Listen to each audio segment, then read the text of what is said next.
नमस्कार। News letter के साथ हाजिर हूं मैं राकेश रंजन। कोलकाता में इंसान की हत्या हुई, लेकिन जनाजा इंसानियत का उठा। कोलकाता के आरजी कर मेडिकल कॉलेज एवं अस्पताल में महिला डॉक्टर के साथ जिस तरीके से दरिंदगी की गई, उससे पूरे दुनिया में भारत की किरकिरी हो रही है। पूरा भारत शर्मसार है, पूरा भारत उद्वेलित है। डॉक्टर को इंसाफ की मांग पर लगातार आंदोलन हो रहे हैं। सियासत अपना काम कर रही है, आरोप प्रत्यारोप का दौर चल रहा है। जो तस्वीर बन रही है उसमें ऐसा नहीं लगता कि जो राजनीति है उसकी मंशा, ईमानदार मंशा दोषियों को सजा दिलाने की है। वे कहीं जल्दी में नहीं दिखते। तो घटना के बाद आरजी कर मेडिकल कॉलेज एवं अस्पताल की जो चर्चा हो रही है वह सकारात्मक नहीं ही है।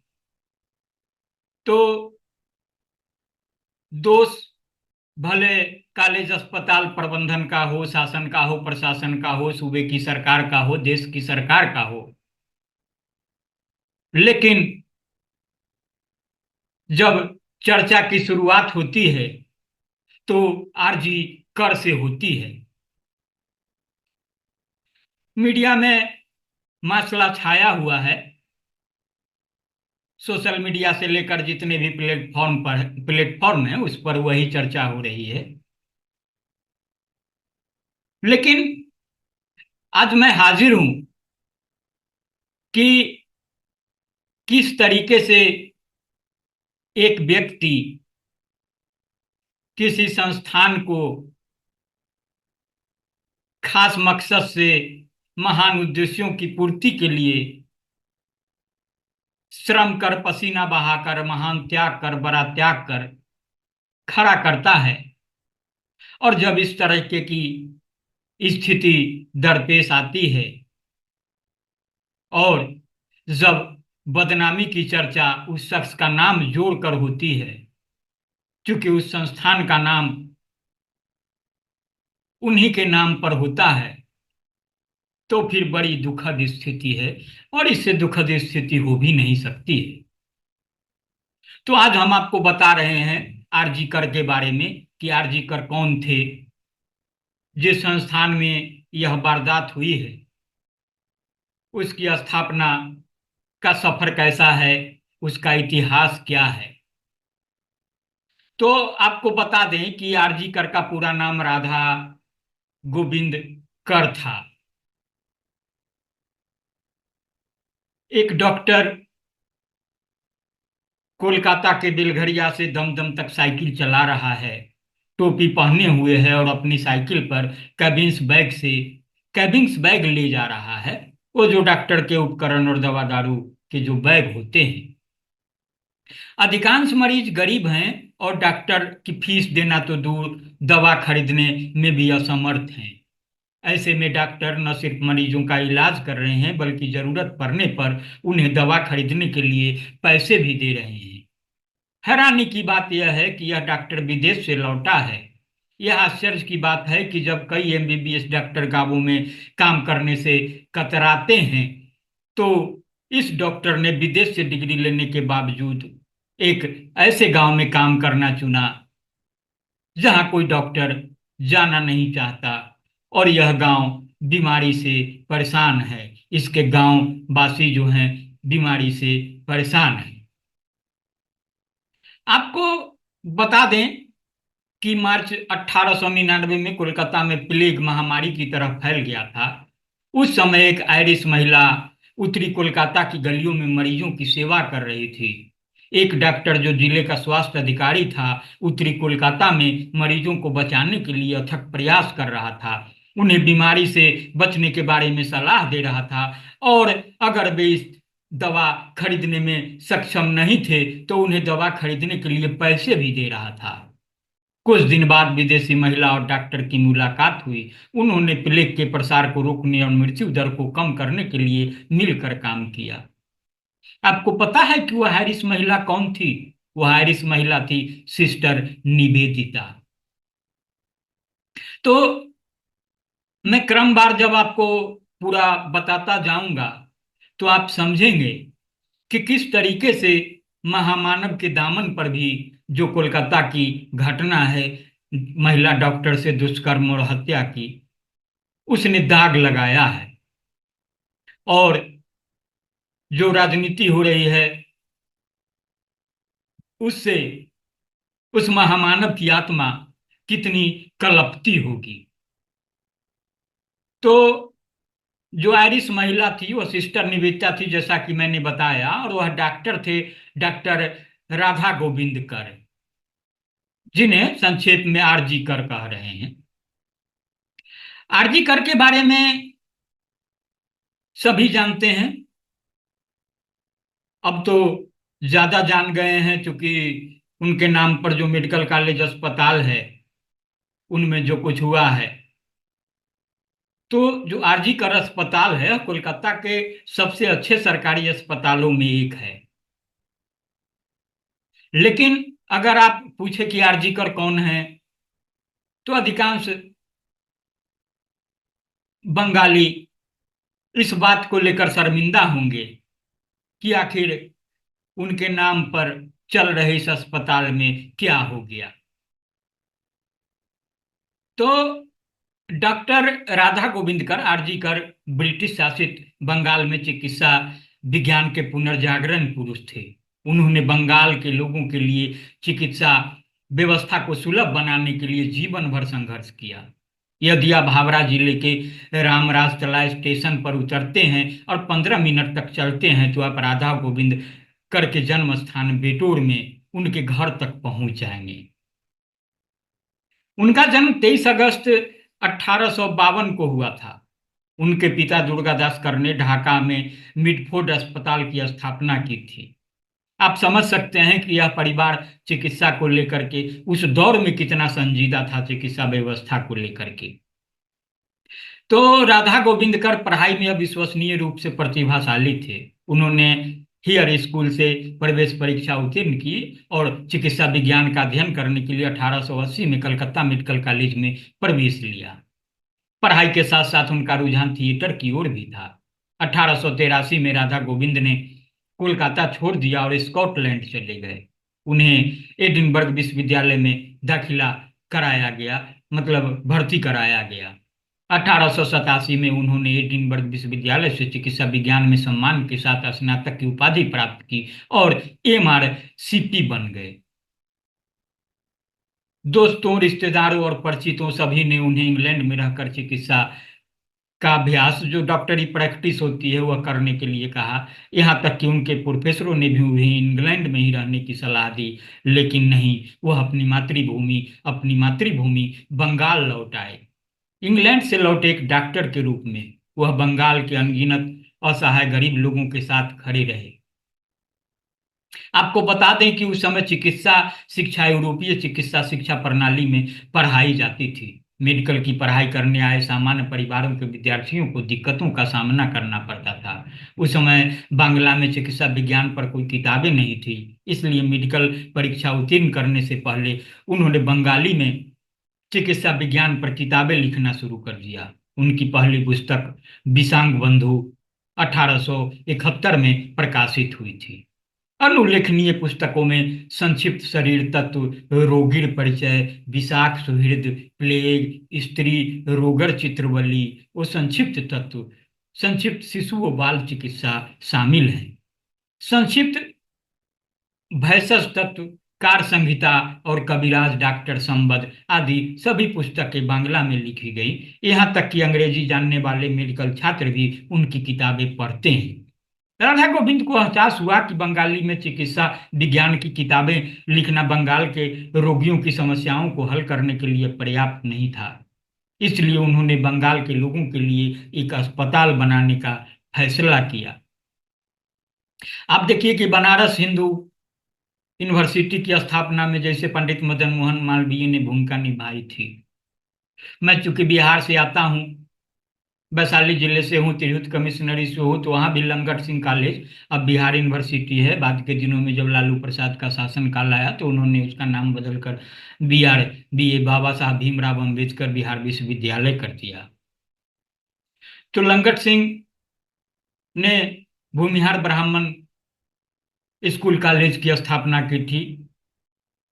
कहते हैं कि वे अनपढ़ थे, लेकिन उनमें शिक्षा के प्रचार प्रसार की ललक थी। वे जानते थे, उनके पास इस बात का अनुभव था कि पढ़ना लिखना कितना जरूरी होता है। तो उन्होंने अपना जो भी कमाई था सर्वस्व दान कर दिया था। बाद के दिनों में उनके नाम पर लंगट सिंह कॉलेज किया गया। बीएचयू आज की तारीख में भी मिसाल है, प्रतिष्ठित संस्थान है। इतना बड़ा कैंपस, भारत में शिक्षा संस्थान की जब गिनती होती है तो जाहिर है उसके किस रूप में गिनती होती है। उसको बनाने के लिए पंडित मदन मोहन मालवीय ने कितने प्रयास किए थे, कहाँ कहाँ भिक्षाटन किया था, किन किन लोगों से सहयोग मांगा था। तो जब एक संस्थान खड़ा होता है तो उसकी नींव से लेकर उसे आकार देने में काफी मेहनत करनी पड़ती है, पसीना बहाना पड़ता है। तो जब डॉक्टर आरजी करने बंगाल के लोगों के लिए अस्पताल बनाने का फैसला लिया गया, तो फिर वही अर्थ का संकट था कि पैसा कहाँ है। उन्होंने अपना सारा सामान बेचकर भिक्षाटन मांगने का फैसला किया। उन्होंने जैसा सोचा वैसा ही किया। उन्होंने कोलकाता के अमीरों और अमीरों से सहयोग राशि मांगना शुरू कर दिया। जब कोलकाता के बड़े लोगों के घर में कोई खुशी का मौका या शादी समारोह होता था तो डॉक्टर आरजीकर गेट के सामने खड़े होकर आमंत्रित आमंत्रित अतिथियों से पैसे मांगते थे। कृपया यदि आप कुछ पैसे की मदद कर सकते हैं तो कृपया, यह बहुत फायदेमंद होगा। हम हर किसी के लिए अस्पताल बना सकते हैं। सभी ने देखा कि इंग्लैंड से लौटा एक एमआरसीपी डॉक्टर लोगों के लिए अस्पताल बनाने के लिए पैसे की भीख मांग रहा था। परिचितों ने आश्चर्यचकित होकर पूछा, सर डॉक्टर बाबू आप? उन्होंने सम्मान पूर्वक जितना हो सके उतना योगदान दिया, लेकिन कुछ ने अपना मुंह फेर लिया और चले गए। उस निडर व्यक्ति ने अस्पताल बनाने के अपने सपने को पूरा करने के लिए सैकड़ों अपमान सहे और पैसों की भीख मांगी। इतना ही नहीं, उन्होंने एक डॉक्टर के रूप में अर्जित सारी धनराशि मेडिकल स्कूल और अस्पताल की स्थापना के लिए दान कर दी। इस तरह उन्होंने भीख मांगकर और अपना सारा सामान बेचकर 25,000 रुपये इकट्ठा किए और बेलघरिया में 12 बीघे जमीन खरीदी। फिर वहां 70,000 रुपये की लागत से अस्पताल बनाया गया। अस्पताल में 30 बिस्तर थे। पता था एक Belgharia road. Prince Albert Victor ने अस्पताल दौरे के दौरान 18,000 रुपये का दान दिया, इसलिए अस्पताल का नाम अल्बर्ट विक्टर हॉस्पिटल रखा गया। 1904 में राधा गोविंद की पहल पर बंगाल के चिकित्सकों और सर्जनों के कॉलेज में विलय हो गया। अगले 10 वर्षों के बाद इसे कलकत्ता विश्वविद्यालय से अनुमोदन प्राप्त हुआ। बेलघरिया मेडिकल कॉलेज की स्थापना की गई, लेकिन यह नाम ज्यादा समय तक टिक नहीं सका। 5 जुलाई 1916 को लॉर्ड कार्माइकल ने मेडिकल कॉलेज की 2 मंजिला इमारत का उद्घाटन किया। उनके सम्मान में नाम बदल दिया गया। तो इस तरह सफर आगे बढ़ता रहा। देश को आजादी मिलने तक इस चिकित्सा शिक्षा केंद्र को कार्माइकल मेडिकल कॉलेज के नाम से जाना जाता था। 1948 में भीषण वित्तीय संकट के दौरान एक बार फिर नाम बदलने पर चर्चा हुई। जाहिर है, जब वित्तीय संकट खड़ा होता है तो फिर नाम बदलने का आशय यह होता है कि जिनके नाम पर कॉलेज का नाम, संस्थान का नाम दिया जाएगा तो वे आर्थिक रूप से सक्षम होंगे, सबल होंगे, तो वे आर्थिक योगदान देंगे। हालांकि पश्चिम बंगाल के तत्कालीन मुख्यमंत्री विधान चंद्र राय ने इसकी अनुमति नहीं दी। उनकी पहल पर ही कॉलेज का नाम डॉक्टर राधा गोविंद कर के नाम पर रखा गया, आरजी कर। वह मरीजों को महंगी विदेशी दवाएं खरीदने से रोकने की आवश्यकता के बारे में भी अच्छी तरह से जानते थे। आचार्य प्रफुल्ल चंद्र रे की आत्मकथा life and experience of A Bengali chemist के अनुसार राधा गोविंदकर ने देश की पहली दवा कंपनी की स्थापना के दौरान स्वदेशी तरीकों से दवाओं के उत्पादन में योगदान दिया। 19 दिसंबर 1918 को इन्फ्लुएंजा के कारण राधा गोविंदकर का निधन हो गया। उनकी मृत्यु के समय राधा गोविंदकर के पास कोई निजी संपत्ति नहीं थी। बिलगरिया में उनका केवल एक घर बना था जिसे उन्होंने मेडिकल कॉलेज को दे दिया था। राधा गोविंदकर 19वीं सदी के बंगाल में चिकित्सा विज्ञान के सच्चे पुनर्जागरण पुरुष थे। लेकिन हाय रे हमारा दुर्भाग्य, यह दुर्भाग्य की पराकाष्ठा इसे कह सकते हैं कि आज की तारीख में जिस महान उद्देश्यों की पूर्ति के लिए जितनी मेहनत से, जितनी त्याग से, तपस्या से एक संस्थान को खड़ा किया, उस जगह पर आज की तारीख में राक्षसों का वास है। और उन राक्षसों ने जितनी हैवानियत की है एक महिला चिकित्सक के साथ, और जिस तरीके से डॉक्टर आरजीकर के नाम को बदनामी दी है, बदनुमा दाग उनके नाम पर लगाया है, वह बेशक पश्चिम बंगाल ही नहीं पूरे देश के लिए शर्म की बात है। हम उम्मीद यही करते हैं, उम्मीद यही होनी चाहिए कि अब कम से कम इंसानियत की हत्या न हो, इंसान की हत्या न हो इस तरीके से, जघन्य तरीके से, और फिर इंसानियत का जनाजा न उठे। कम से कम डॉक्टर आरजीकर जैसे महापुरुष का, उनके नाम का जनाजा। मुझे उम्मीद है, उम्मीद की भी जानी चाहिए, पूरे देश को उम्मीद है कि पश्चिम बंगाल की महिला मुख्यमंत्री ममता बनर्जी बंगाल की शेरनी कही जाती हैं। भारत के प्रधानमंत्री नरेंद्र मोदी विश्व गुरु हैं, भारत को देश दुनिया में नई पहचान दिला रहे हैं। उनका दावा है कि अब भारत विश्व गुरु बन चुका है, विश्व गुरु बनने के करीब है। तमाम राज्य सरकारें, दिल्ली में निर्भया कांड हुआ था, पूरा देश हिला था। तो इस तरीके की घटना की पुनरावृत्ति न हो, फिर न कोई बेटी इस तरीके से मारी जाए, मार दी जाए, फिर भारत के चेहरे पर कोई दाग न लगे, इसके मान पर, सम्मान पर, महापुरुषों के मान पर, सम्मान पर, स्वाभिमान पर, उनके नाम पर। तो मुझे उम्मीद है कि आप इसे संजीदगी से सुनेंगे, गुनेंगे और प्रतिक्रिया से मुझे जरूर अवगत कराएंगे। आपको बता दें कि यह जो मैंने आपको बताया, यह मूल रूप से बंगाली में लिखा गया। तो सुनने गुनने के बाद लाइक करेंगे, शेयर करेंगे और अपनी प्रतिक्रिया से मुझे जरूर अवगत कराएंगे। नमस्कार।